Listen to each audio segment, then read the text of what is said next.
Definisi metode harga pokok proses. Metode harga pokok proses merupakan metode pengumpulan biaya produksi yang digunakan oleh perusahaan yang mengelola produknya secara massal atau bukan berdasarkan pesanan. Biaya produksi dikumpulkan untuk setiap proses selama jangka waktu tertentu, dan biaya produksi per satuan dihitung dengan cara membagi total biaya produksi dalam periode tertentu dengan jumlah satuan produk yang dihasilkan dari proses tersebut dari jangka waktu yang bersangkutan. Ada dua metode biaya dalam proses untuk mengkalkulasi biaya produksi barang dalam proses dalam perhitungan unit ekuivalen produksi berbeda. Yang pertama yaitu metode harga pokok rata-rata atau average costing. Yang kedua yaitu metode harga pokok pertama masuk dan pertama keluar atau FIFO costing. Yang pertama di sini saya akan membahas metode harga pokok rata-rata yaitu atau average costing. Yang pertama dihitung total biaya untuk masing-masing jenis biaya produksi, yaitu biaya bahan baku, biaya tenaga kerja, dan biaya ongkos pabrik dengan cara biaya yang melekat pada persediaan barang pada proses awal ditambah biaya-biaya periode berjalan. Yang kedua yaitu dihitung jumlah unit ekuivalen produksi yang dihasilkan dalam periode yang bersangkutan dengan cara barang jadi atau yang ditransfer ke departemen berikutnya ditambah barang dalam proses akhir menurut unit ekuivalen. Yang ketiga, harga pokok rata-rata kemudian dihitung berdasarkan total biaya dibagi jumlah unit ekuivalen. Metode rata-rata terjebak. Dalam metode ini harga pokok persediaan produk dalam proses awal ditambah pada biaya produksi sekarang dan jumlahnya kemudian dibagi dengan unit ekuivalen produk untuk mendapatkan harga pokok rata-rata tertimbang dan digunakan untuk menentukan harga pokok produk jadi yang ditransfer ke departemen berikutnya atau gudang atau dengan cara mengalihkan jumlah kuantitasnya. Baik, saya akan melanjutkan materi saya selanjutnya mengenai karakter metode harga pokok proses. Di sini ada 3 karakter metode harga pokok proses. Yang pertama, produk yang dihasilkan merupakan produk yang standar. Yang kedua, produk yang dihasilkan dari bulan ke bulan ialah sama. Yang ketiga, kegiatan produksi dimulai dengan diterbitkannya perintah produksi yang berisi rencana produksi baik dalam standar atau untuk jangka waktu tertentu. Contohnya kayak pabrik semen, pabrik tahu, pabrik tempe. Dan materi selanjutnya yaitu arus produk pada harga pokok proses. Arus produk pada harga pokok proses ini juga memiliki 2 tahapan. Yang pertama, produk dapat bergerak di pabrik dengan berbagai cara. Yang kedua, 3 bentuk arus atau aliran produk yang berkaitan dengan perhitungan harga pokok proses yaitu 1. Arus produk berurutan atau sequential product flow. Yang kedua, arus produk sejajar atau parallel product flow. Yang ketiga, arus produk selektif atau selective product flow. Arus produk pada harga pokok proses. Produk dapat bergerak di pabrik dengan berbagai cara. 3 bentuk arus atau aliran produk yang berkaitan dengan perhitungan harga pokok proses yaitu yang pertama ada arus produk berurutan atau sequential product flow. Yang kedua, arus produk sejajar atau parallel product flow. Dan yang ketiga, arus produk selektif atau selective product flow. Manfaat informasi harga pokok proses yaitu yang pertama menentukan harga jual produk, yang kedua memantau realisasi biaya produksi, yang ketiga menghitung laba atau rugi periodik, dan yang keempat menentukan harga pokok persediaan produk jadi dan produk dalam proses yang disajikan dalam neraca. Aliran produk secara berurutan yaitu yang pertama produk dalam proses departemen pemotongan. Ini termasuk dalam bahan baku tenaga kerja overhead. Lalu selanjutnya produk dalam proses departemen tenun termasuk dalam tenaga kerja overhead. Dan yang ketiga produk dalam proses departemen painting termasuk dalam bahan baku tenaga kerja overhead lalu menjadi barang jadi. Yang kedua, aliran produk secara paralel. Produk dalam proses departemen pemotongan termasuk ke dalam bahan baku tenaga kerja overhead. Yang kedua, produk dalam proses departemen peleburan dimasukkan ke dalam tenaga kerja overhead. Selanjutnya masuk ke produk dalam proses departemen perakitan, termasuk dalam bahan baku tenaga kerja overhead. Dan terakhir, produk dalam proses departemen penyelesaian. Data kuantitas yaitu data yang menunjukkan jumlah unit produksi yang diproses dalam suatu departemen dan dalam satu periode dan hasil pemprosesannya terhadap satu unit produk. Data dinyatakan dalam unit produk, misalnya buah, liter, dan kilogram, tidak dalam satuan bahan. Unit ekuivalen yaitu yang menyatakan banyaknya unit yang telah menggunakan biaya bahan, biaya tenaga kerja langsung, biaya overhead pabrik dalam satu periode. Cara menentukan unit ekuivalen yaitu dengan mencari unit selesai ditambah unit dalam proses akhir dikali persen penyelesaian. Perbedaan metode harga pokok proses dengan metode harga pokok pesanan. Yang pertama, pengumpulan biaya produksi harga pokok pesanan yaitu menurut pesanan, sedangkan harga pokok proses yaitu menurut per departemen per periode akuntansi. Yang kedua, perhitungan harga pokok persatuan. Dalam harga pokok pesanan, total biaya pesanan dibagi jumlah produk yang dipesan, sedangkan dalam harga pokok proses, total biaya periode waktu tertentu dibagi jumlah produk berdasarkan periode tertentu. Yang ketiga, penggolongan biaya produksi. Di harga pokok pesanan, ada biaya produksi langsung dan biaya produksi tidak langsung. Sedangkan di harga pokok proses, tidak perlu biaya langsung dan tak langsung. Biaya overhead pabrik ditetapkan biaya overhead pabrik per jumlah produk satu periode akuntansi. Yang keempat, biaya overhead pabrik. Di harga pokok pesanan, biaya overhead pabrik terdiri dari biaya bahan langsung, biaya tenaga kerja tidak langsung, biaya produksi lainnya, dan biaya ditetapkan di muka. Sedangkan di harga pokok proses, biaya overhead pabrik selain biaya bahan baku, biaya tenaga kerja dibebankan sesungguhnya terjadi pada periode akuntansi. Laporan biaya produksi. Pengertian laporan biaya produksi.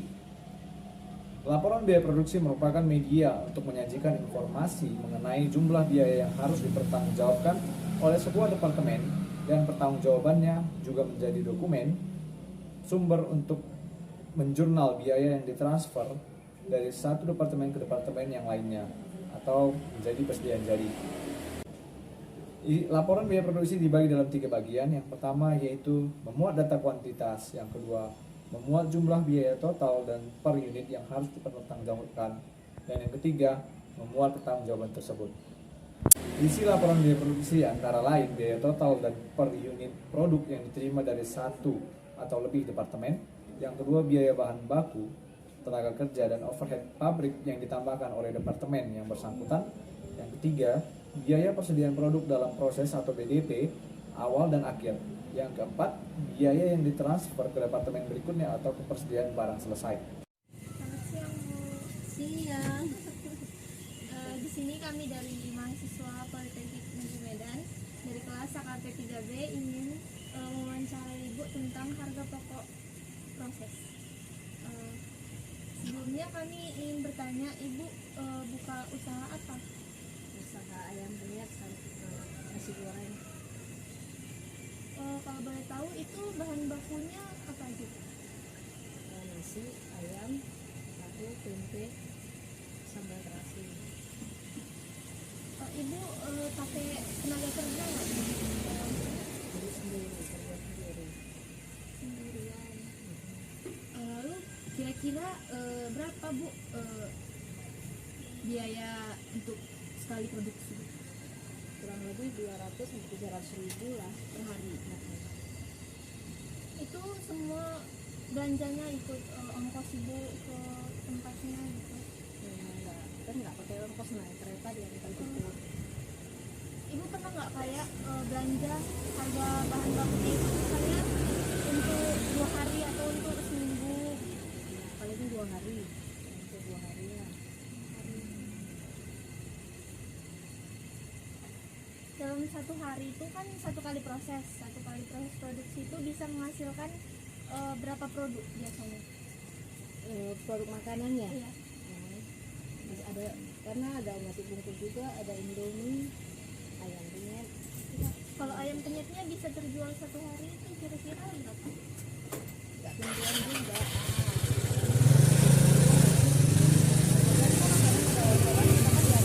Di Gojek itu juga ada kan? Oh, di Gojek ada. Ada.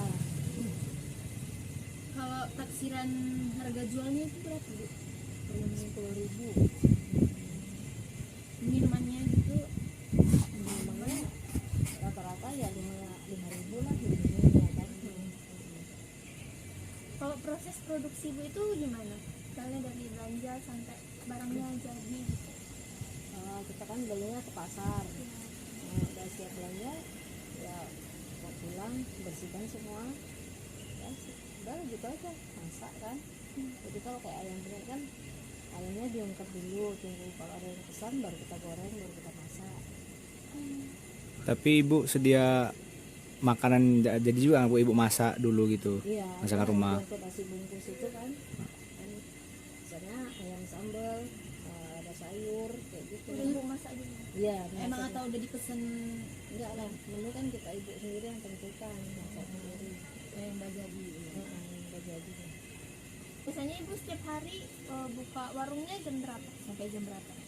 8:30 pagi sampai jam 9 malam.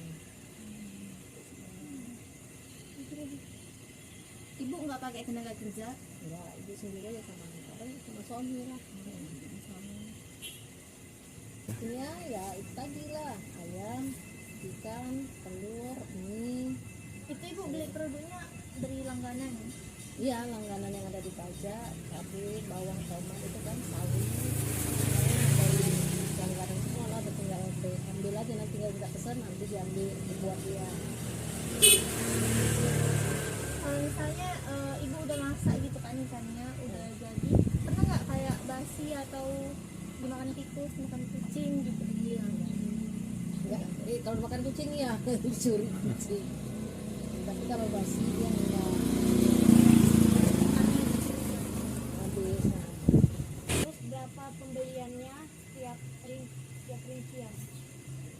Kayak satu kali proses, sekali proses, misalnya tempe berapa kilo, terus harganya berapa? Oh iya gitu Bu. Kalau ayamnya ibu sehari sediakan stok 2 kilo. Kalau ikan 1 kilo. Kalau cabai setengah kilo. Itu untuk satu kali proses, satu kali masak. Satu kali masak. Cabenya Cabainya ibu kadang beli setengah kilo, kadang kan buat besok gitu. Kalau cabai ya kira-kira seperempat, cabai merah setengah kilo, bawang seperempat, setengah kilo, tomat setengah kilo untuk 2 hari gitu. itu ya kurang lebih. Itu taksiran untungnya gitu perharinya. Untungnya ya buat kita makan gitu lah, jajan anak belum sekolahnya, ongkosnya itulah. Kalau keuntungannya di situ. Ibu pernah kayak menaksir nggak ini satu produk itu bisa menghasilkan untung berapa, kayak satu ayam penyet kan 10.000, untungnya bisa 2.000 atau 3.000 gitu. Ya kalau nggak 1.000 2.000 ya tergantung kayak cabai ini lah kan, cabai harganya udah turun ya kan, naik orang naik turun kan, sekitar segitu lah 1.000 2.000. Kalau sampai 5.000 ya nggak sampai lah ya kan, karena kan cabai masih ini kayak ayam pun kan lagi lagi kan, bahan udah mulai naik lagi. Udah jualnya udah dibuat gitu udah. Kalau sekali proses sekali produksi tadi berapa, bisa sampai berapa kilo untuk ayam atau dari apa tuh? Untuk ayam kayaknya kan sekali produksi itu berapa ekor atau berapa itu kan ribu kilo. Ya paling kalau untuk biasa gini ya paling 1,5 kilo. Lain kalau ada pesanan ya, kalau yang pesanan kan sering hari Jumat ya ini. Karena kalau ada pesanan tuh 7 kilo 8 kilo satu hari sampai 10. Kalau untuk kan Ibu tadi bilang ada nasi goreng, produksi nasi goreng. Kalau untuk nasi goreng untuk nasi sendiri kira-kira berapa kilo untuk sekali produksi Bu? Nasi goreng aja Ya Kalau dalam sekali produksi kira-kira untung ibu berapa, Bu? ya, kalau dalam ya kalau misalnya terus ya 2.000 kan gitu kan, 2.000 ya kan gitu lah. Jadi kira-kira pernah rugi nggak? Atau Ya, kalau jualan karena sebenarnya sih rugi sih enggak, karena untungnya kita dapat makan, satu keluarga kita kan dapat makan. Nah itu di situlah keuntungannya. Kalau ini nggak kalah kali lah, karena kan kita dapat makan juga. Walaupun rugi tetap untung juga ya. Cuma kadang pas hujan lah ya Bu. Kalau hujan jarang ada orang sini. Terima kasih atas waktu Ibu sudah mau kami wawancara. Iya, sama-sama. Semoga jualannya laku. Amin. Terima kasih ya Bu. Iya. Kami bakal sering makan ayam penyetnya. Iya, makasih. Metode harga pokok proses tanpa memperhitungkan persediaan produk dalam proses awal. Metode harga pokok proses termasuk perusahaan yang produknya diolah melalui satu departemen saja. Metode harga pokok proses dapat juga termasuk perusahaan yang produknya diolah melalui lebih dari satu departemen. Pengaruh terjadinya produk yang hilang dalam proses terhadap perhitungan harga pokok produksi persatuan dengan anggapan produk hilang pada awal proses dan produk hilang pada akhir proses. Salah satu contoh dari kasus metode harga pokok proses yaitu usaha dagang tuti mengelola produknya secara massal melalui satu departemen produksi. Biaya yang dikeluarkan selama bulan Oktober 2022 adalah sebagai berikut. Biaya bahan baku sebesar 6 juta, biaya bahan penolong sebesar 3 juta, dan totalnya sebesar 9 juta. Jumlah produk yang dihasilkan dalam sebulan adalah barang jadi sebesar 2.100 porsi, barang dalam proses 100%, biaya bahan baku dan biaya bahan penolong. Laporan biaya produksi bulan Oktober 2022, usaha dagang tuti, data produksinya, produk jadi ditransfer ke gudang atau styling sebesar 2.100 unit atau 2.100 porsi, produk dalam proses akhir sebesar 500 porsi, dan jumlah produk yang dikeluarkan atau yang dihasilkan sebesar 2.600 porsi. Biaya dibebankan bulan Oktober 2022, biaya produksi bahan baku sebesar 6 juta dengan unit ekuivalennya sebesar 2.600 dan harga perolehannya sebesar 6.000. Yang kedua, biaya produksi bahan penolong sebesar 3 juta dengan unit ekuivalennya sebesar 2.600 dan harga perolehan per unitnya sebesar 4.000. Perhitungan biaya. Harga perolehan produk jadi yang ditransfer ke dalam gudang sebesar 2.100 dikali 10.000 harga perolehan per unit, yaitu sebesar 21 juta. Harga perolehan produk dalam proses akhir, biaya bahan baku 100% dikali 500 dikali 6.000 sebesar 3 juta. Biaya bahan penolong yaitu 100% dikali 500 dikali 4.000 sebesar 3 juta. Dan total keseluruhannya adalah 6 juta. Maka jumlah biaya produksi bulan Oktober 2022 usaha dagang tuti sebesar 27 juta. Perhitungan ekuivalen. Unit produk selesai ditambah unit produk proses dikali persen penyelesaian. Biaya bahan baku yaitu 2.000 ditambah 500 dikali 100% sebesar 2.600. Biaya bahan penolong 2.100 ditambah 500 dikali 100% sama dengan 2.600. Maka jurnal yang dibutuhkan untuk usaha dagang tuti adalah pencatatan pemakaian biaya bahan baku. Biaya dalam proses bahan baku sebesar 6 juta di debit dan persediaan bahan baku sebesar 6 juta di kredit. Yang kedua, pencatatan pemakaian biaya penolong. Biaya dalam proses biaya bahan penolong sebesar 3 juta di debit dan persediaan biaya penolong atau bahan penolong sebesar 3 juta di kredit. Yang ketiga adalah mencatat produk selesai, yaitu persediaan produk jadi sebesar 3 juta di debit dan biaya dalam proses bahan baku sebesar 3 juta di kredit. Yang keempat adalah mencatat barang dalam proses akhir. Persediaan bahan dalam proses akhir sebesar 6 juta dan biaya dalam proses bahan baku sebesar 3 juta di kredit dan biaya dalam proses bahan penolong sebesar 3 juta di kredit. Sekian dari saya, terima kasih.